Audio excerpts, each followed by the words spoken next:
Lição 5. Uma igreja cheia de amor. Data: 3 de agosto de 2025. Texto áureo. E era um coração e a alma da multidão dos que criam, e ninguém dizia que coisa alguma do que possuía era sua própria, mas todas as coisas lhes eram comuns.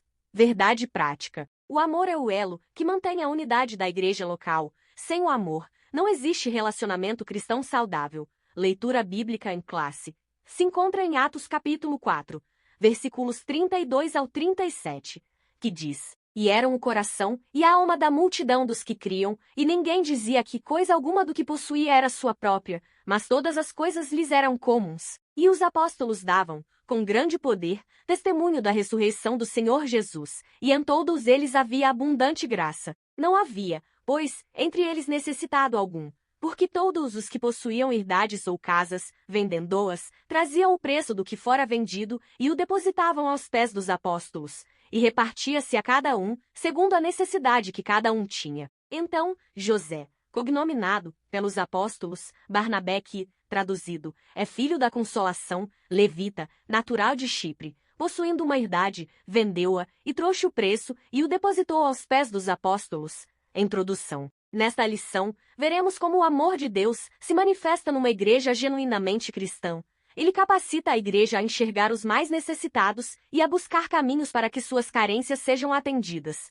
Esse amor, contudo, não é um mero sentimento humano. Em vez disso, ele é a expressão máxima da graça de Deus que foi derramada abundantemente nos corações daqueles que creem em Jesus. Somente através do amor de Deus, o cristão aprende a ser solidário e generoso com aqueles que precisam ter suas necessidades supridas. Primeiro tópico: o amor manifestado na comunhão cristã. Primeiro, o crescimento da igreja cristã. Nesse ponto de sua narrativa, Lucas se refere à igreja como a multidão dos que criam. Essa expressão pode ser entendida com o sentido de um grande número ou assembleia. A igreja que havia começado com 120 discípulos, agora é uma grande multidão. Uma igreja pequena possui a mesma natureza e essência de uma igreja grande. Assim como uma igreja grande, uma pequena igreja também enfrenta seus problemas e desafios. Contudo, os desafios e problemas de um grande povo são maiores em proporção em relação a uma pequena. Eles se tornam mais complexos e, portanto, mais desafiadores. Segundo, os desafios do crescimento. Assim, vemos a igreja de Jerusalém crescer em escala geométrica. Ela se multiplicava e com isso os desafios também eram maiores. Como essa igreja, que até pouco tempo não passava de um pequeno número, se comportaria com o novo formato adquirido? Ela manteria a unidade em meio à complexidade? Somente o amor poderia manter o elo fraterno entre os crentes. De fato, Paulo dirá que o amor de Deus foi derramado nos corações dos crentes pelo Espírito Santo. Aos Colossenses, o apóstolo dos gentios disse que o amor é o vínculo da perfeição. Somente através do amor cristão a igreja pode manter-se unida. Quando uma igreja se fragmenta e se divide, isso significa que o egoísmo tomou o lugar do amor em algum ponto. Terceiro, a vida interior.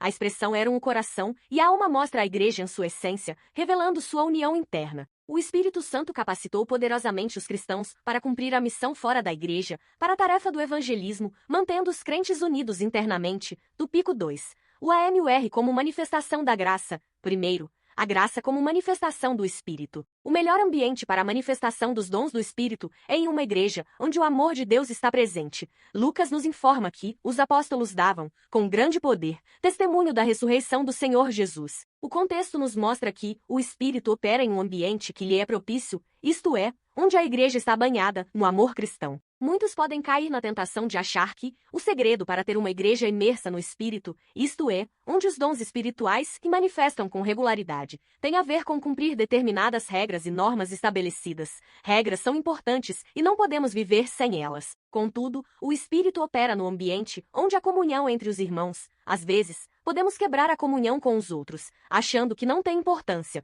mas Jesus ensina que, para ser perdoado por Deus, devemos perdoar sinceramente nossos irmãos. Qualquer ensino contrário a isso é falso.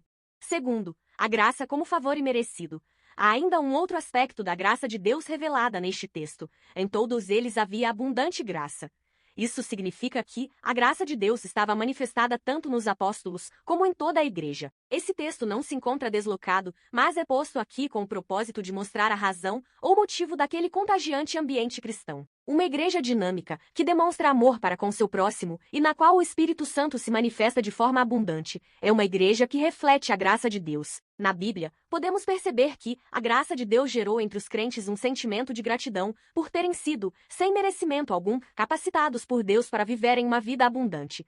Isso se torna um padrão nas demais igrejas do Novo Testamento. Vemos, por exemplo, esse sentimento de gratidão como uma resposta à graça de Deus na pessoa do apóstolo Paulo. Somente a graça gera tamanho sentimento de gratidão. Terceiro tópico, a manifestação do amor na solidariedade cristã. Primeiro, a busca pela equidade. O dicionário Aurélio de Língua Portuguesa conceitua a equidade como a disposição de reconhecer igualmente o direito de cada um. Assim, diferentemente da igualdade, a equidade não enxerga as pessoas como sendo todas iguais e, por isso, busca formas de ajustar o desequilíbrio entre elas. Em Jerusalém não havia um nivelamento social, nem todos possuíam as mesmas condições. Havia pessoas mais abastadas e havia pobres também. Estes, geralmente, em maior número. Logo, a igreja demonstrou ser sensível a essa realidade, procurando tratar dessa situação, sendo solidária com a situação dos menos favorecidos. Segundo, propriedade e compartilhamento. Estudiosos observam que a Igreja de Jerusalém vivia uma comunidade de compartilhamento, não de domínio. Os crentes mantinham a propriedade de seus bens, mas os disponibilizavam conforme a necessidade de cada um. Desse modo, eles compartilhavam tudo o que tinham. Isso pode ser observado com Maria, mãe de João Marcos. Ela também pertencia à igreja de Jerusalém e, em vez de vender sua casa, pôs a serviço da igreja, transformando-a em uma casa de oração, onde a igreja se reunia. A prática da generosidade pode mudar de acordo com o tempo, lugar e circunstâncias, contudo, o princípio que a governa permanece o mesmo. Podemos fazer o bem a quem necessita de uma forma ou de outra. Terceiro, um exemplo da voluntariedade. Lucas destaca que os que possuíam herdades ou casas, vendendo-as, traziam o preço do que fora vendido e o depositavam aos pés dos apóstolos. Nada aqui foi feito de forma obrigatória. Ninguém contribuiu porque foi constrangido a isso. O texto bíblico deixa claro que havia voluntariedade nos crentes em ajudar uns aos outros. Havia uma consciência de pertencimento e, por isso, ninguém deseja ver o outro excluído. Isso era a manifestação do grande amor de Deus derramado nos corações daqueles crentes. Conclusão. Chegamos à conclusão de mais uma lição bíblica. Vimos como o amor de Deus, derramado nos corações da primeira igreja, mobilizou os crentes a socorrer os mais necessitados. Isso aconteceu de forma voluntária quando cada um, de acordo com suas passes, se prontificava a dar do que lhe pertencia. Não há igreja cristã verdadeira sem essa identificação com o outro. Ninguém pode fechar os olhos diante da necessidade alheia e se auto-intitular de cristão. O verdadeiro amor se realiza no atendimento da necessidade do próximo. Chegamos ao fim. Que este estudo enriqueça seu ensino na escola dominical. Curta e compartilhe para que mais professores sejam abençoados. Deus te abençoe.